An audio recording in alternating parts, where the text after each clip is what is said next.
ভাই, মানুষ তো মরে যায়। মরে যাওয়ার পর তার ধন টাকা পয়সা, বাড়ি গাড়ি কিছুই নিয়ে যেতে পারবে না কবরে। তাহলে অন্ধকার কবরে মোমবাতি নেই, আলো নেই, কিভাবে তাহলে আলো জ্বালাতে পারবে? খুব চিন্তার বিষয়। এর জন্য মানুষকে কোরআন শিক্ষা গ্রহণ করতে হবে,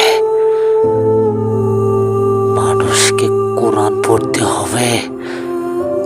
তাহলে মানুষ অন্ধকার কবরে আলো জ্বালাতে পারবে, মানুষ ভালো থাকতে পারবে,